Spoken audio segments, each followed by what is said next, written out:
दोस्तों कल history create करने के बाद में पहली इमेज इसरो ने रिलीज कर दी है जो कि विक्रम लैंडर से कैप्चर की गई है। लेकिन ये तो सिर्फ शुरुआत है, अभी प्रज्ञान रोवर ने भी बाहर निकलना है जो कि मून की और भी कई इमेजेस कैप्चर करने वाला है। और इस अचीवमेंट के बाद में इसरो की पूरी टीम ने पार्टी करी थी, डीजे पे डांस किया था, वो कुछ इस तरीके की वीडियो है। और इसी के साथ साथ सितंबर में सोलर मिशन भी अभी होने वाला है जो कि आदित्य नाम का है, तो उसका भी इंतज़ार रहेगा। और इसी के साथ साथ क्रू मॉड्यूल को भी अनवील करना है जो कि 2025 का हमारा मिशन है जिसके अंदर हम अपने एस्ट्रोनॉट को स्पेस में भेजेंगे, उसकी भी डिटेल अक्टूबर महीने में शेयर की जाएगी। वहीं पर दोस्तों जापान ने सभी के क्रिटिसिज्म को निगलेक्ट करते हुए अब फुकुशिमा न्यूक्लियर पावर प्लांट का रेडियो एक्टिव वाटर रिलीज करना शुरू कर दिया। और कहा यह जा रहा है कि ये 2024 के मार्च महीने तक पूरी तरीके से डिस्चार्ज कर देंगे जितना भी वाटर इनके पास में है रेडियो एक्टिव। अब इनको परमिशन यूएन से मिल चुकी थी तो इन्होंने कहा कि भैया एनवायरनमेंट पे इसका कोई भी इफेक्ट नहीं पहुंचने वाला है, हमने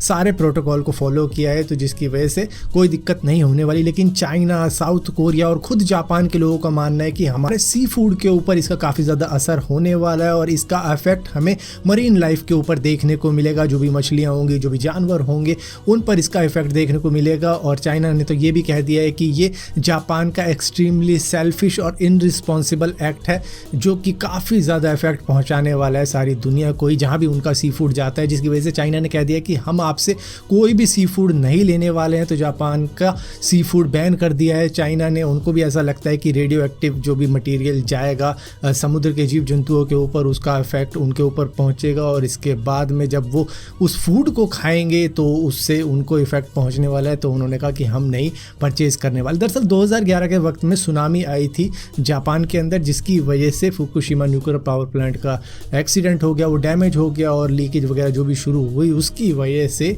ये सारा का सारा सिनेरियो हुआ। और उस वक्त में उस सुनामी से 18,000 लोगों की जान गई थी, लेकिन रेडियो एक्टिव वाटर से सिर्फ एक जने की जान गई थी ऐसा बताया जा रहा है। लेकिन अब चाइना का ये कहना है कि ये तो भैया एटॉमिक बॉम्ब रिलीज करने जैसा है समुद्र के अंदर, जिस तरीके की चीज़ें तुम कर रहे हो तो भैया हम तो तुमसे नहीं लेने वाले कोई भी अब मछली। वहीं पर दोस्तों चाइना की बात हो रही है तो शी जिनपिंग जो कि ब्रिक्स समिट के अंदर पहुंचे हुए हैं साउथ अफ्रीका के अंदर, वो जैसे ही एंट्री लिए उनका जो बॉडीगार्ड था वो भी आ रहा था उनके पीछे पीछे, उसको कुछ इस तरीके से दबोच लिया कि भाई तुझे अंदर एंट्री नहीं मिलने वाली, तेरे पास कार्ड नहीं है, तुझे नहीं घुसने दिया जाएगा।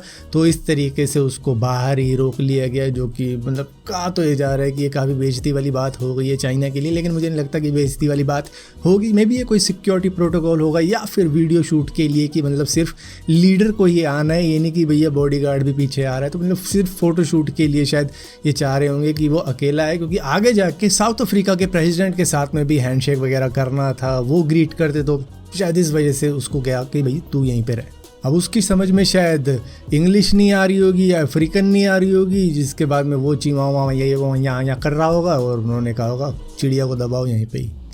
वहीं पर दोस्तों आपको खबर तो मिल ही गई होगी कि ऑनर भी इंडिया के अंदर आने वाला है और अपना पहला फ़ोन कई सालों बाद वो दोबारा से लॉन्च करने वाला है इंडिया के अंदर। लेकिन बड़ा सवाल ये रहेगा कि क्या ये चाइनीज़ ब्रांड बन के आएंगे इंडिया के अंदर या फिर इंडिया की ही ब्रांड बनेंगे, जैसे शाओमी इंडिया होती है जो कि मेड इन इंडिया डिवाइस बनाते हैं।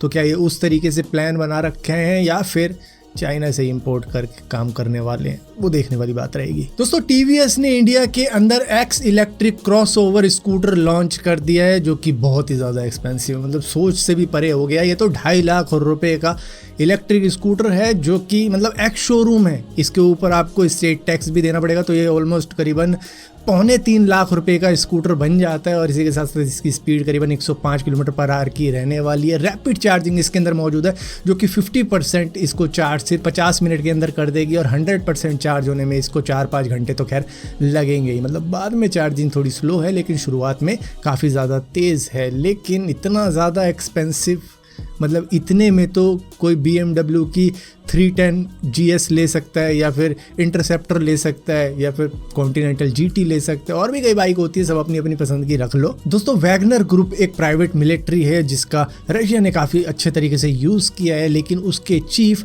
जो कि येवजेनी प्रोजीन है वो अब इस दुनिया में नहीं रहे हैं क्योंकि उनका प्लेन क्रैश हो चुका है। और कहा यह जा रहा है कि ये इनसाइड जॉब है, ये व्लादिमीर पुतिन की हरकत है, उन्होंने कहा होगा कि इसको मरवा दो क्योंकि उन्होंने काफ़ी ज़्यादा आवाज़ उठाई थी व्लादिमीर पुतिन के ख़िलाफ़ में, तो जिसकी वजह से शायद इनकी डिक्टेटरशिप को ख़तरा हो सकता था, जिसकी वजह से इन्होंने कहा कि इसको हटा दो मेरे रास्ते से, और जिसकी वजह से इनको हटा दिया है रास्ते से। अब ऐसा कुछ कहा जा रहा है। अब देखने वाली बात ये होगी कि वैगनर ग्रुप क्या बदला लेगा इसका या नहीं लेगा। दोस्तों नॉर्मली लोग कितने रुपए की टिप देते हैं? कोई 100 रुपये की दे देता होगा, कोई 50 रुपये की दे देता होगा, कोई 500 रुपये की दे देता होगा, मतलब इससे ज़्यादा टिप कोई क्या ही देता होगा। लेकिन फ्रांस के अंदर सेंट ट्रोपेज नाम की एक जगह है जहाँ पर एक इटालियन बंदा जिसका नाम नाइस मार्टिन है, वो घूमने के लिए गया था। वहाँ पे किसी रेस्टोरेंट के अंदर वो रुका, उसने खाना वाना खाया और उसने 500 यूरोज़ की टिप दे दी एक वेटर को। अब वेटर आपको लग रहा होगा कि भैया 500 यूरोज़ करीबन 45,000 रुपये होते हैं, तो वेटर तो काफ़ी ज़्यादा खुश हो गया। भाई वेटर खुश नहीं हुआ, वेटर उसके पीछे भागा कि कितने रुपए की टिप दे रहा है मुझे 500 यूरोज़ की टिप नहीं चाहिए, मुझे 1000 यूरोज़ की टिप चाहिए। तो वो 1000 यूरोज़ की टिप लेके मानना, मतलब ज़बरदस्ती टिप ली उसने, और 90,000 रुपये होते हैं ये जो 1000 यूरोज़ होते हैं। तो मतलब इस तरीके की भी सिचुएशन है। ये बंदा सिर्फ वहाँ पे एज ए टूरिस्ट घूमने के लिए गया हुआ था और इसने हाथ जोड़ लिए कि अब मैं फ्रांस के सेंट ट्रोपेज कभी नहीं जाने वाला। मतलब इस तरीके का बिहेवियर होता है वहाँ पे।